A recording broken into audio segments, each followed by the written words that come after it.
الحمد لله وكفى وسلام على عباده الذين اصطفى أما بعد فأعوذ بالله من الشيطان الرجيم بسم الله الرحمن الرحيم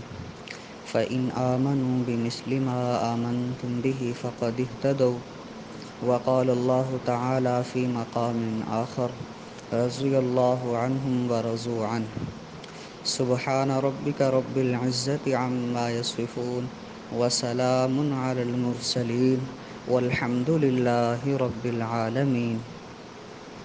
اللهم صل على سيدنا محمد وعلى آل سيدنا محمد وبارك وسلم۔ حضور صلی اللہ علیہ وسلم کا ارشاد ہے، اصحابی کالنجوم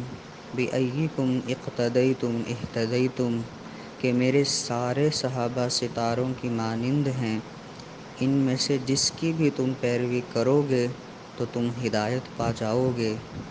اللہ رب العزت نے حضور صلی اللہ علیہ وسلم کے صحابہ کرام کو یہ اعزاز بخشا ہے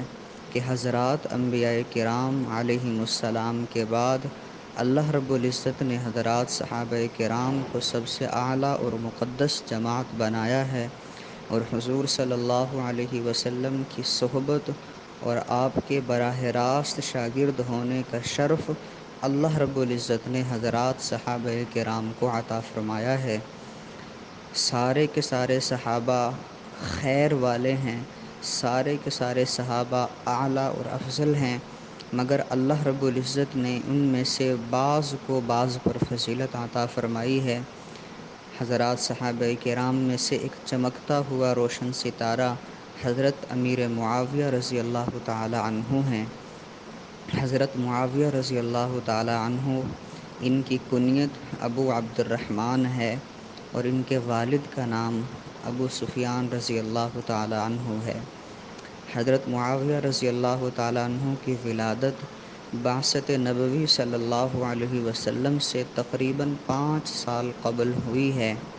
اور آپ کا سلسلہ نسب 5ویں پشت پر جا کر حضور صلی اللہ علیہ وسلم سے ملتا ہے۔ آپ کی ولادت کے بعد عرب کے دستور کے مطابق آپ کے والدین نے اس وقت کے مطابق جو علوم و فنون تھے وہ آپ کے والدین نے آپ کو سکھائے،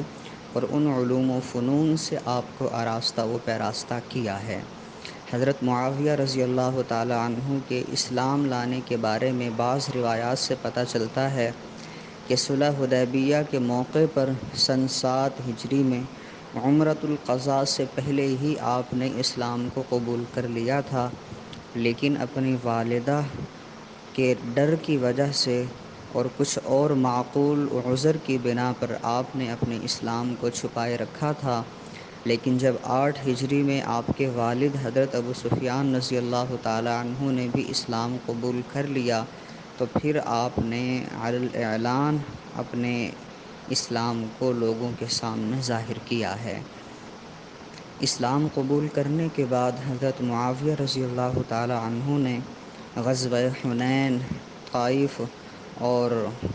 غزوہ یمامہ میں آپ نے شرکت کی ہے، اور اس کے علاوہ بھی کچھ اور چھوٹی بڑی جنگوں میں آپ نے شرکت کی ہے۔ غزوہ حنین کے موقع پر جو حضور صلی اللہ علیہ وسلم کو مال غنیمت حاصل ہوا تھا،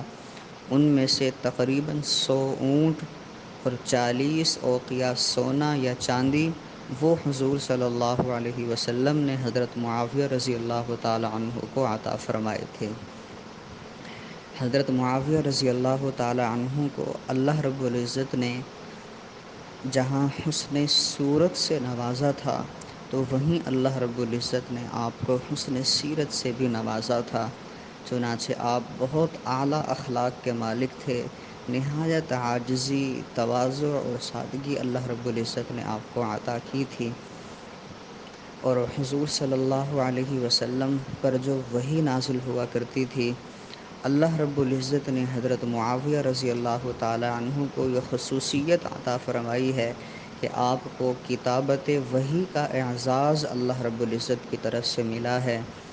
وحی کے لکھنے کا سلسلہ یہ ایک نازک ترین اور عظیم ترین اور اہم ترین کام تھا،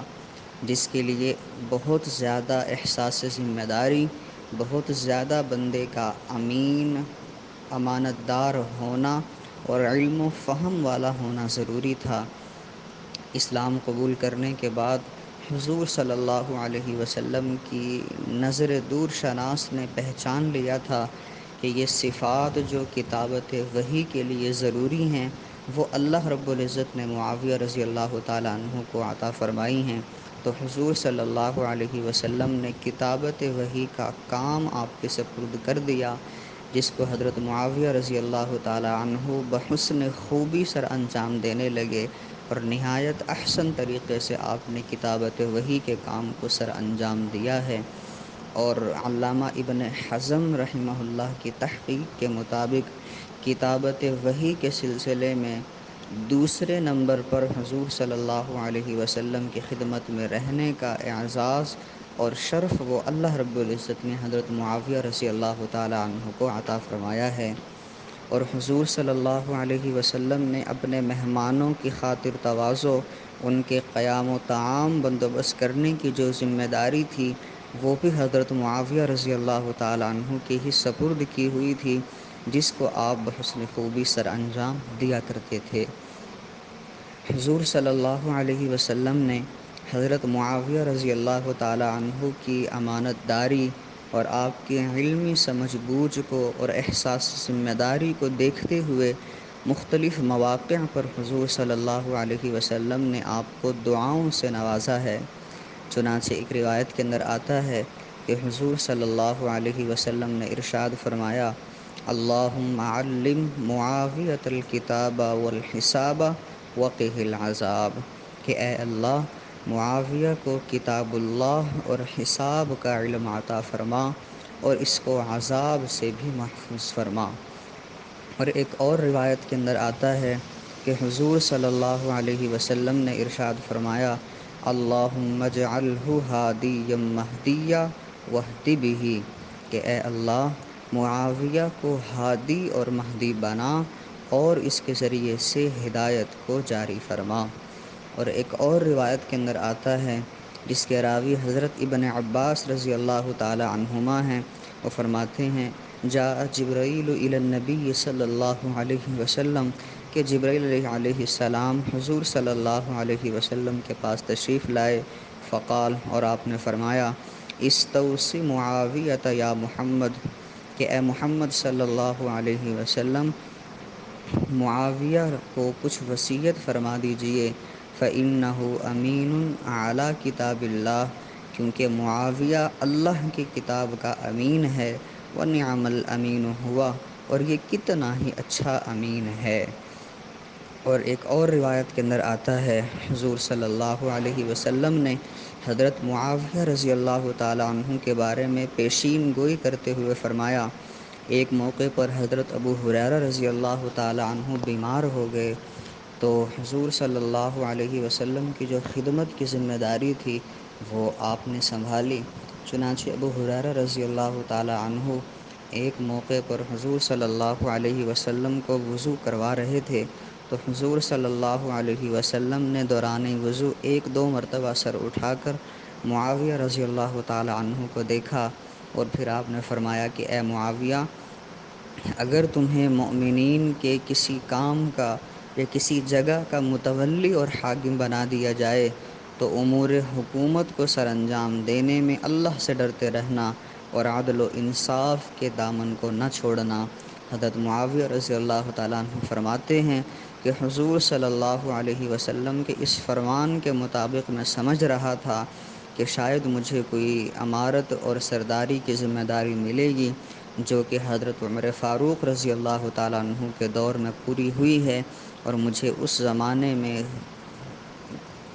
امارت اور خلافت وہ حضرت عمر فاروق رضی اللہ تعالیٰ عنہ نے ایک موقع پر عطا کی۔ اور اسی طرح حضور صلی اللہ علیہ وسلم کے دنیا سے پردہ فرما جانے کے بعد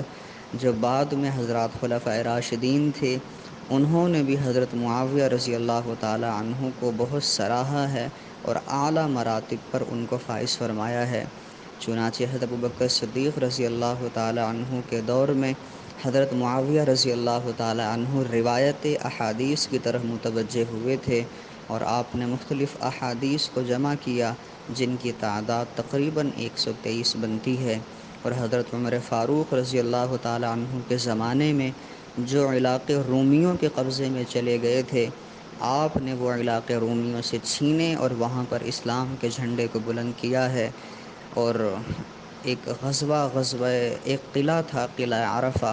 اس کو آپ نے اپنی جان پر کھیلتے ہوئے فتح کیا تھا، جس سے حضرت عمر فاروق رضی اللہ تعالیٰ عنہ بہت متاثر بھی ہوئے تھے، اور آپ کو اردن کا گورنر عمر فاروق رضی اللہ تعالیٰ عنہ نے بنا دیا تھا۔ اور حضرت عثمان رضی اللہ تعالیٰ عنہ کے زمانہ خلافت میں حضرت معاویہ رضی اللہ تعالیٰ عنہ نے اسلام کا پہلا بحری بیڑا ایجاد کیا تھا، جو کہ سن 28 ہجری میں ہوا تھا، اور جس کی وجہ سے بہت سے علاقے وہ اسلام کے زیر نگیں آ گئے تھے۔ اور محدثین کا اس بات پر اتفاق ہے کہ حضرت معاویہ رضی اللہ تعالی عنہ اور آپ کے ساتھی ہی وہ حضرات ہیں کہ جن کے بارے میں بحری جہاد کے بارے میں حضور صلی اللہ علیہ وسلم نے جن کو جنت کی بشارت دی ہے۔ اور حضرت معاویہ رضی اللہ تعالی عنہ سن 41 ہجری میں حضرت حسن رضی اللہ تعالی عنہ کی خلافت سے دستبردار ہونے کے بعد حاکم بنے ہیں، اور آپ کا جو دور خلافت ہے وہ تقریباً 20 سال پر محیط ہے۔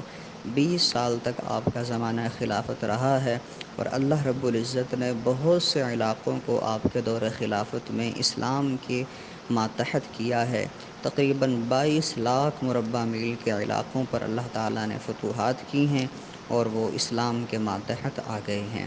آپ نے دور خلافت میں خلافت کے کاموں کو بحسن خوبی سر انجام دیا ہے۔ سن 60 ہجری میں جب کہ آپ اپنی عمر کے 78ویں سال میں تھے کہ ایک دن اچانک بیمار ہوئے، اور بیماری پھر آپ کی بڑھتی چلی گئی، طبیعت آپ کی سنبھل نہ سکی، اور 22 رجب کو آپ اسی بیماری کی حالت میں اللہ رب العزت کے سپرد ہو گئے۔ داعی اجل کو لبیک کہا اور آپ کی روح پرواز کر گئی، اور باب الصغیر دمشق میں آپ کو سپرد خاک کیا گیا۔ اللہ رب العزت آپ پر لاکھوں کروڑوں اربوں خربوں رحمت نازل فرمائے، آپ کے درجات کو بلند اور بلند سے بلند تر اللہ رب العزت فرمائے۔